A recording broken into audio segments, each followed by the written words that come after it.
I've been thinking lately about doing a video about why Far Cry 3 is one of my favourite games ever. This isn't that video. Instead, this is a video about how much Far Cry 3 has resonated with me recently in how much it relates to my own real life. And I don't mean rich white boy gets stranded on an island, and I don't mean it turns out the real virus was mankind all along. No, this is something far more personal to me, but I hope that it can also apply to you too. Like a lot of people at this particular point in time, I'm having to do my work. I'm having to work on my mental health. I'm having to work on my creativity, all that fun stuff. Heavy Eyed recently made a video about creative anxiety, and specifically the anxiety of making YouTube videos, but also making YouTube videos right now with everything that's happening in the world. And that's been on my mind a lot, and that may well have informed what's going to go into this video. But this morning I stumbled over an analogy in between my approach to my own work and to stealth in computer games.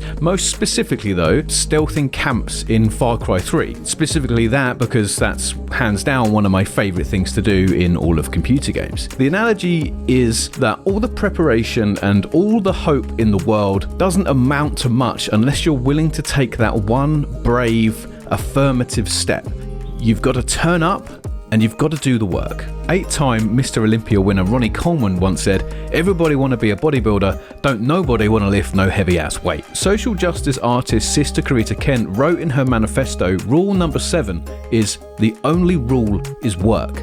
These are great philosophies, and these have personally resonated with me and with my own work. But I have to temper both of them, I think, because both of them come dangerously close to that hustle culture, which personally I find to be pretty toxic. I don't think success needs to come with the additional pressure of being the best at something, and frankly, I've allowed that to paralyze me in the past. This isn't something that I want to engage in really, because what I'm talking about is progress. Small, measurable successes which come along just by being brave, just by turning up and by doing the work.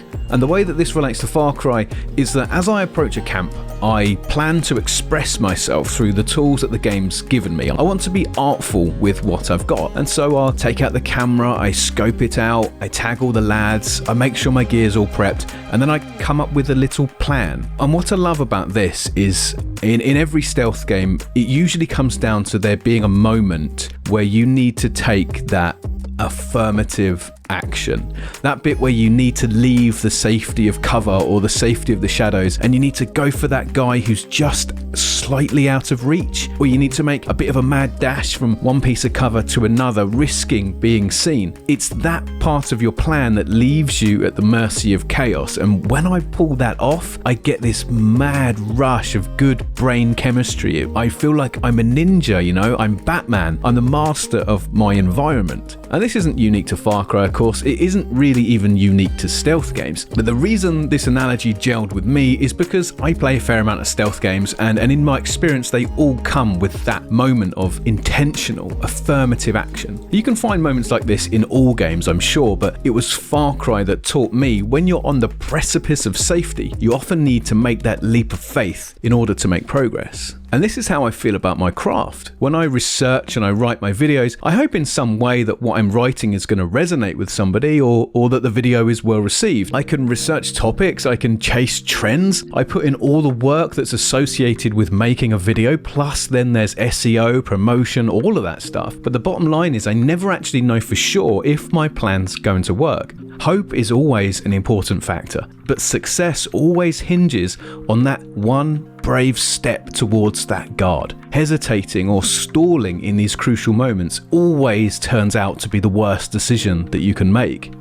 And that leads me neatly into the next thing that Far Cry taught me, and that is that success is not guaranteed. Sometimes my plan f***s up, and that's okay. I get seen, or there's a dog that I didn't tag, whatever. At this point, I usually go, sod it, we're going to go loud mode. I switch out to the John Gotti, I start throwing a few grenades. Sometimes all the planning and all the prep in the world is not enough to guarantee success. Hope was not enough. That can be a good thing because you don't need to let failure define you. Far Cry taught me that even in the worst of moments, I can still pivot, I can turn things around, I can still come out on top. Success might not look the the way that I wanted it to from the outset, sometimes a win is messy, but a win is still a win.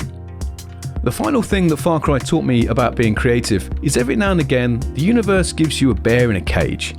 Any success that I've ever had on YouTube has rarely been the result of my actual planning. The majority of my own personal successes on here are because of some old video I made on some random old game that's been sat dormant on the channel for ages, but then maybe a remake gets announced or it gets announced that this game's coming to GOG or something, and then boom, the algorithm just shoots me up into people's feeds. Or a couple of times a much bigger account happens to have shared something that we've done, and then bam, there we go, we get a huge tentpole of attraction. Those successes may well have been at the whim of an external agent, but the fact is the work had to be there in the first place. Schrodinger's bear in a cage is no good if I hadn't turned up to the camp in order to take advantage of it. Good luck is only a result of the work I've already done. I've learned that if life gives me a bear in a cage, you better believe that I'm shooting the lock off and I'm watching this guy tear shit up for me. This doesn't just go for YouTube. This would be the same if I was starting a business, or if I was looking for a partner, or even if I was just working through my own personal stuff. I feel like this lesson in affirmative action can be applied to anything. It's like CBT via Far Cry 3.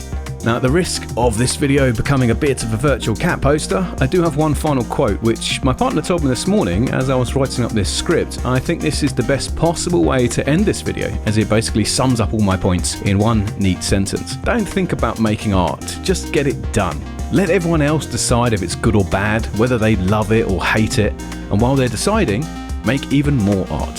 And that's where I feel like this analogy really gels together. The real joy isn't found in the planning or in the plotting, it's in being present, it's in doing the work. Taking that affirmative step is what makes me feel alive. Finding success in the moment-to-moment action. The test never truly ends, the work keeps coming, and the real success is in the doing.